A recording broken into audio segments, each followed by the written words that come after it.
बिहार शिक्षक भर्ती, ये एक ऐसा विषय है जिसने आजकल लाखों युवाओं की नींद उड़ा रखी है। हाँ बिल्कुल, और नींद उड़ना स्वाभाविक भी है। सही कहा। एक तरफ एसटीईटी के नतीजे हैं, दूसरी तरफ डोमिसाइल यानी स्थानीय निवासी नीति का वो नया गणित, और इन सब के बीच ईडब्ल्यूएस आरक्षण का वो पेचीदा 100 पॉइंट रोस्टर जिसने अच्छों का सिर घुमा दिया है। 100 पॉइंट रोस्टर तो सच में एक भूल भुलैया है। बिल्कुल। तो आज की इस गहन चर्चा का मिशन बहुत स्पष्ट है। हमें उन सरकारी दस्तावेजों, विधानसभा की बहसों और कोर्ट के आदेशों के पन्ने पलटने हैं जो सीधे तौर पर इस पूरी व्यवस्था को चला रहे हैं। क्योंकि बिना दस्तावेजों के इस विषय को समझना नामुमकिन है। एकदम सही। और सुनने वालों को बता दूं कि हमने कई पुख्ता स्रोतों को खंगाला है, जैसे विधानसभा की बहस के वीडियो, दी CSR जर्नल और न्यूज फॉर नेशन की विस्तृत रिपोर्ट्स, पटना हाईकोर्ट के आदेश और बिहार सरकार का आधिकारिक 100 पॉइंट रोस्टर वाला दस्तावेज।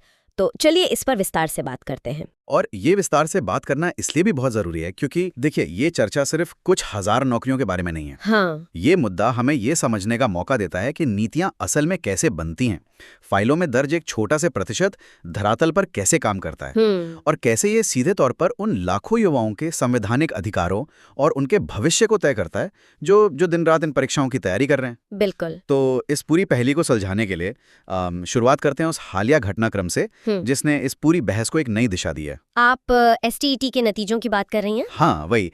टेलीग्राफ इंडिया की एक रिपोर्ट के अनुसार 5 जनवरी 2026 को एसटीईटी 2025 यानी माध्यमिक शिक्षक पात्रता परीक्षा के परिणाम घोषित किए गए। अच्छा। और अगर हम सिर्फ आंकड़ों पर गौर करें ना, तो स्थिति की गंभीरता समझ में आती है। 4.4 लाख से अधिक उम्मीदवारों ने इस परीक्षा में हिस्सा लिया। बाप रे, 4.4 लाख! मतलब सोचिए, ये एक छोटे शहर की पूरी आबादी के बराबर है जो सिर्फ एक पात्रता परीक्षा दे रही है। और इनमें से 2.5 लाख से ज्यादा उम्मीदवार सफल घोषित किए गए। प्रतिशत के हिसाब से ये लगभग 57.96% बैठता है। देखिए, ये सफलता दर अपने आप में काफी ज्यादा है। इसका मतलब है कि 2.5 लाख नए उम्मीदवार अब मुख्य शिक्षक भर्ती परीक्षा, जिसे टीआरई कहा जाता है, उसमें बैठने के लिए पूरी तरह से योग्य हो गए हैं। और सबसे बड़ी बात जो इन सफल उम्मीदवारों के लिए रही वो ये है कि अब इस एसटीईटी सर्टिफिकेट की वैधता आजीवन यानी लाइफ टाइम कर दी गई है। हाँ, ये एक बहुत बड़ा बदलाव है। मतलब एक बार ये परीक्षा पास कर ली तो हर बार इसे दोबारा देने का तनाव खत्म। बिल्कुल। लेकिन दूसरी तरफ देखें तो इसका मतलब ये भी है कि हर साल पास होने वाले उम्मीदवारों का ये बैकलॉग जुड़ता जाएगा और मुख्य परीक्षा में प्रतियोगिता और भी भयंकर होती जाएगी। सही कहा। यही तो नीतिक फैसलों का असर होता है।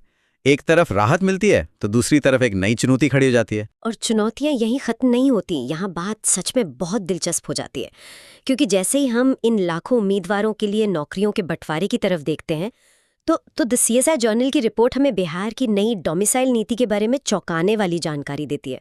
डोमिसाइल नीति, ये बहुत ही अहम बिंदु है। हाँ, डोमिसाइल यानी कि कौन उस राज्य का मूल निवासी माना जाएगा और किसे नौकरियों में प्राथमिकता मिलेगी।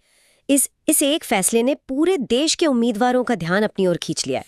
श्रोताओं के लिए इस डोमिसाइल नीति के गणित को बहुत ध्यान से समझने की जरूरत है, क्योंकि सारा विवाद इसी के इर्द-गिर्द घूम रहा है। तो इसे थोड़ा आसान भाषा में समझाएं। देखिए, बिहार में आरक्षण की जो वर्तमान स्थिति है उसमें 50% पद जाति आधारित आरक्षण के तहत आते हैं। ठीक है, 50% हो गया। इसके बाद जो सामान्य श्रेणी है उसके भीतर आर्थिक रूप से कमजोर वर्गों यानी ईडब्ल्यूएस के लिए 10% आरक्षण तय किया गया है। और इन सब के ऊपर बिहार की महिलाओं के लिए सभी श्रेणियों में 35% का क्षैतिज या हॉरिजॉन्टल आरक्षण लागू है। रुकिए, ये हॉरिजॉन्टल आरक्षण का कंसेप्ट अक्सर लोगों को उलझा देता है। मतलब क्या ये महिलाओं के लिए अलग से निकाला गया 35% का हिस्सा है? नहीं, इसे ऐसे समझिए जैसे आप एक केक को लंबवत काटने के बजाय क्षैतिज रूप से काट रहे हैं। अच्छा। मान लीजिए 100 पद हैं और हर वर्ग, चाहे वो सामान्य हो, ईडब्ल्यूएस हो या कोई और, सबके अपने अपने लंबवत हिस्से हैं। हाँ। क्षैतिज आरक्षण का मतलब है कि आप जिस भी वर्ग का हिस्सा उठाएंगे उसमें से 35% पद अनिवार्य रूप से उस वर्ग की महिलाओं के लिए आरक्षित होंगे। मतलब हर वर्ग के अंदर 35% महिलाओं के लिए फिक्स है। बिल्कुल, ये कोई अलग से कोटा नहीं है, बल्कि हर मौजूदा कोटे के भीतर एक तय हिस्सेदारी है। ये बहुत स्पष्ट उदाहरण है। अब जब ये सारे आरक्षण निकाल दिए जाते हैं तो सैद्धांतिक रूप से 65% पद ऐसे बचते हैं जो सामान्य श्रेणी में आते हैं और सबके लिए खुले होने चाहिए। हाँ, ओपन पूल जिसे कहते हैं। लेकिन नई डोमिसाइल नीति ने इसी 65% के ओपन पूल में एक बहुत बड़ा पेच फंसा दिया है। कैबिनेट के फैसले के अनुसार इन बचे हुए 65% पदों में से भी 40% पद विशेष रूप से उन उम्मीदवारों के लिए आरक्षित कर दिए गए हैं जिन्होंने अपनी मैट्रिक और इंटर की पढ़ाई बिहार के ही किसी बोर्ड से की है। और यहीं पर सबसे बड़ा विरोधाभास पैदा होता है। कैसे? सोचिए, एक उम्मीदवार जो जन्म से बिहार का है, जिसके माता पिता बिहार के मूल निवासी हैं, लेकिन किसी कारणवश मान लीजिए रोजगार के लिए वे दूसरे राज्य में चले गए और उस बच्चे ने अपनी पढ़ाई दिल्ली या किसी और राज्य के बोर्ड से पूरी की।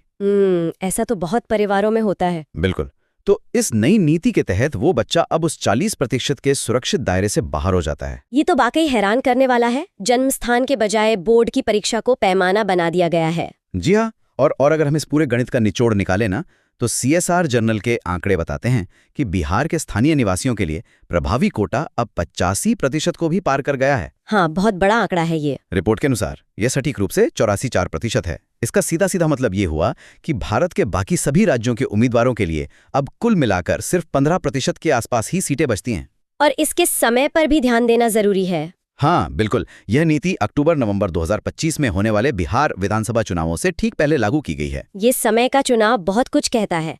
जब चुनाव नजदीक होते हैं तो राज्य सरकारें अक्सर स्थानीय युवाओं को लुभाने के लिए ऐसे बड़े कदम उठाती हैं। सही बात है। लेकिन जब आप इस तरह का आरक्षण लागू करते हैं तो मार्जिन बहुत छोटे हो जाते हैं।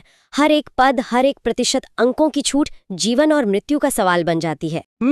और यही कारण है कि EWS उम्मीदवारों के कट ऑफ अंकों को लेकर इतना बड़ा विवाद खड़ा हो गया है। बिल्कुल सही दिशा में बात जा रही है। चलिए अब उस विवाद की तह में चलते हैं जिसने विधानसभा से लेकर सड़कों तक आग लगा रखी है। EWS के 5% छूट वाला मुद्दा। हाँ वही। ये विवाद है EWS यानी आर्थिक रूप से कमजोर वर्ग के उम्मीदवारों को STET परीक्षा में 5% अंकों की छूट देने की मांग का। ठीक है। अगर हम STET परीक्षा के क्वालिफाइंग मार्क्स यानी पास होने के न्यूनतम अंकों को देखें तो एक स्पष्ट अंतर दिखाई देता है। सामान्य वर्ग के लिए ये 50% है। हाँ। BC यानी पिछड़ा वर्ग के लिए 45.5% है।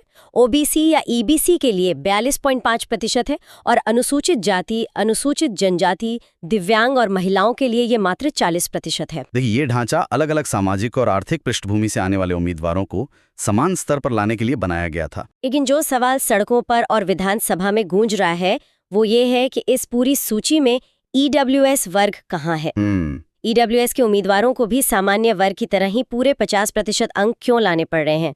फर्स्ट बिहार झारखंड और लाइव बिहार की रिपोर्ट्स में विधानसभा के जो वीडियो सामने आए हैं उनमें विधायक मिथिलेश तिवारी ने इस मुद्दे को बहुत ही आक्रामक तरीके से उठाया है। मैंने भी वो वीडियो देखे हैं। उन्होंने जो कानूनी तर्क दिए वे काफी मजबूत थे। उन्होंने सीधे तौर पर संवैधानिक अनुच्छेदों का हवाला दिया था। बिल्कुल, उन्होंने सदन में याद दिलाया कि संविधान का अनुच्छेद 14 कानून के समक्ष समानता की गारंटी देता है। उन्होंने अनुच्छेद 15 सबसेक्शन 6 और 16 सबसेक्शन 6 का विशेष रूप से उल्लेख किया जो 103वें संविधान संशोधन के जरिए जोड़े गए थे और जिनके आधार पर ही EWS आरक्षण वजूद में आया था। सही। उनका मूल तर्क ये था कि जब बाकी सभी आरक्षित वर्गों को क्वालिफाइंग मार्क्स में 5% या उससे अधिक की छूट मिल रही है तो EWS के छात्रों को ये छूट न देना समानता के अधिकार का सीधा उल्लंघन है। ये एक बहुत ही ठोस कानूनी बिंदु है क्योंकि जब संविधान एक विशेष वर्ग को आरक्षण का अधिकार देता है तो उस आरक्षण के साथ जुड़ने वाले अन्य लाभ जैसे अंकों में छूट क्या स्वतः लागू नहीं होने चाहिए? बिल्कुल, यही तो सवाल है। ये बहस का मुख्य विषय है। और उन्होंने इस बहस को सिर्फ कानूनी दावपेच तक सीमित नहीं रखा। सदन में उन्होंने एक बहुत ही भावुक कर देने वाले वाक्य का जिक्र किया। वो 2019 वाली घटना? हाँ, उन्होंने 2019 की उस दर्दनाक घटना की याद दिलाई जहां एक छात्र ने गरीबी, निराशा और इस व्यवस्था की अनदेखी से तंग आकर अपनी जान दे दी थी। बहुत दुखद है। इस घटना का जिक्र होते ही सदन का माहौल काफी भारी हो गया था।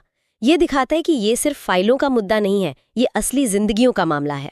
यहाँ सबसे दिलचस्प बात यह है कि जब इस तरह के मजबूत कानूनी और भावनात्मक तर्क सामने आते हैं तो एक प्रशासनिक व्यवस्था कैसे प्रतिक्रिया देती है? तो सरकार का क्या जवाब था इस पर? शिक्षा मंत्री सुनील कुमार ने जो जवाब दिया वो सरकार के तकनीकी रुख को बहुत स्पष्ट करता है। उन्होंने साफ कहा कि जहां तक मुख्य शिक्षक भर्ती परीक्षा यानी TRE का सवाल है, सरकार वहां EWS के लिए 10% आरक्षण पूरी ईमानदारी से लागू कर रही है। लेकिन विधायक की मांग तो TRE आरक्षण के बारे में थी नहीं। बात तो STET पात्रता परीक्षा के क्वालिफाइंग अंकों में 5% की छूट की थी। और यहीं पर शिक्षा मंत्री ने एक बहुत बारीक प्रशासनिक रेखा खींची। उन्होंने कहा कि मुख्य भर्ती में पदों का आरक्षण अलग नियम के तहत आता है और एक पात्रता परीक्षा के न्यूनतम अंकों में छूट देना पूरी तरह से एक अलग तकनीकी मामला है। अच्छा, तो उन्होंने इसे 2 अलग-अलग चीजें बता दिया। जी हाँ, उन्होंने सदन को बताया कि पटना हाईकोर्ट ने इस मुद्दे पर जो भी निर्देश दिए हैं, सरकार उनका बारीकी से अध्ययन करेगी और अगर कानूनी रूप से ये छूट देना जरूरी हुआ तो सरकार कदम उठाएगी। और सुनने वालों के लिए ये साफ कर देना जरूरी है कि हम यहाँ जो कुछ भी सामने रख रहे हैं वो पूरी तरह से इन्हीं आधिकारिक दस्तावेजों और वीडियो रिपोर्ट्स पर आधारित है। बिल्कुल। हमारा काम किसी विचारधारा का समर्थन करना या किसी दल का विरोध करना नहीं है, बल्कि दोनों पक्षों के तर्कों को निष्पक्ष रूप से सामने रखना है ताकि इस पूरी प्रक्रिया की जटिलता समझ में आ सके। ये निष्पक्षता बहुत जरूरी है, क्योंकि जब विधायिका और कार्यपालिका के बीच मामला उलझता है तो फैसला अंततः न्यायपालिका को ही करना पड़ता है। सही कहा। और न्यायपालिका यानी हाईकोर्ट का दखल इस पूरे विवाद में बहुत गहरा हो चुका है।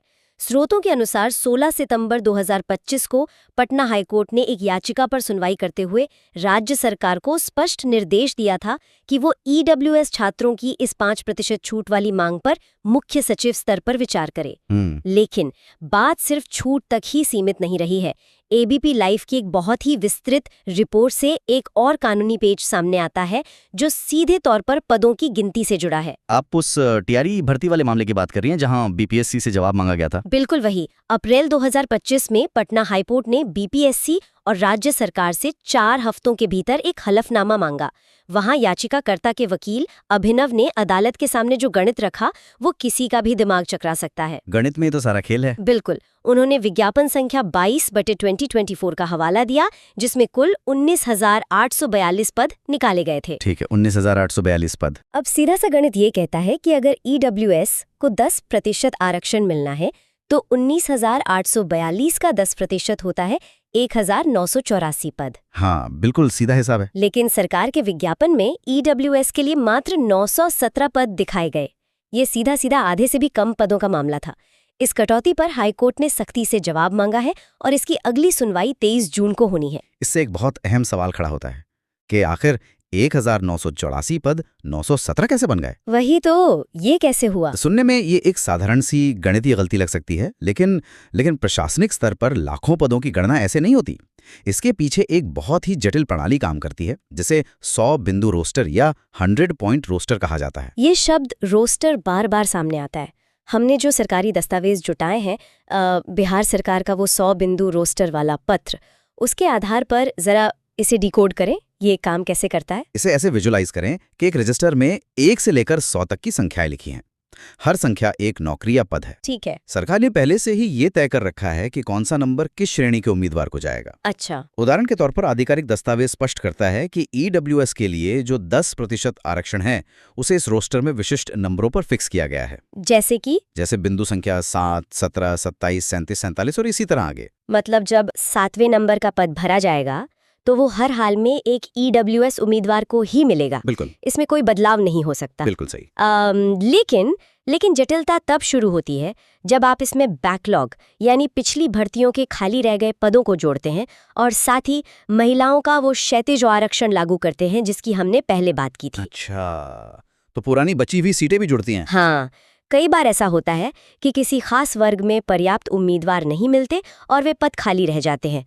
अगली भर्ती में जब नया रोस्टर बनता है तो उन पुरानी गणनाओं और नई रिक्तियों को मिलाते समय गणितीय समीकरण पूरी तरह बदल जाते हैं।